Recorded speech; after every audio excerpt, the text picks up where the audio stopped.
মাদ্রাসা তুলে দেওয়ার পক্ষে সওয়াল করছেন জ্যোতির্ময় সিং মাহাতো।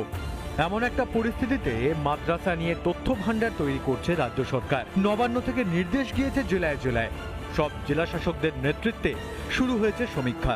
রাজ্যে মোট মাদ্রাসার সংখ্যা এবং সেখানকার ছাত্র ও শিক্ষকদের সংখ্যার তথ্য জানতে চায় রাজ্য সরকার।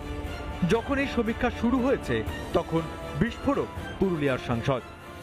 মাদ্রাসার প্রয়োজন কী আছে সেটা আমি বুঝতে পারছি। মাদ্রাসাতে কি হয়? ডাক্তার, ইঞ্জিনিয়ার কি তৈরি হয়? সায়েন্টিস্ট তৈরি হয়, ওখানে মোল্লা তৈরি হয়।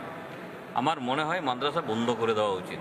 তদন্ত করাচ্ছে, সেটা হওয়া উচিত এবং দ্রুত গতিতে হওয়া উচিত। আপনি কি মনে করেন যে এক্সট্রিমিস্ট গ্রুপ সেখান থেকেই ফ্লারিশ করে, তাদেরকে তৈরি করা হয় সেখানে? দেখুন, সেটা তো ইনভেস্টিগেশন চলছে, তবে অধিকাংশ যতজন ধরা পড়ে বিভিন্ন জায়গায় তার মূল খুঁটিটা ওখানেই পাওয়া যায়।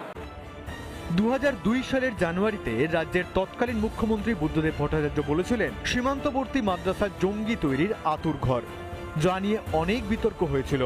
তবে এর প্রমাণও মিলেছে। রাজ্যের সীমান্তবর্তী বহু মাদ্রাসা থেকে জঙ্গি ও সন্দেহভাজন জঙ্গি গ্রেপ্তার হয়েছে। সেই স্মৃতি উস্কে সতর্কবার্তা জ্যোতির্ময় সিং মাহাতোর। মাদ্রাসায় মগজ ধোলাইয়ের নানা প্রমাণ মিলেছে। রাজ্যের অনেক মাদ্রাসা থেকে জঙ্গি গ্রেফতারও হয়েছে। সীমান্তবর্তী মাদ্রাসার শিক্ষকদের জঙ্গি দলকে সাহায্য করতেও দেখা গিয়েছে। সুরক্ষিত থাকতে তাই আগাম সতর্ক রাজ্য সরকার।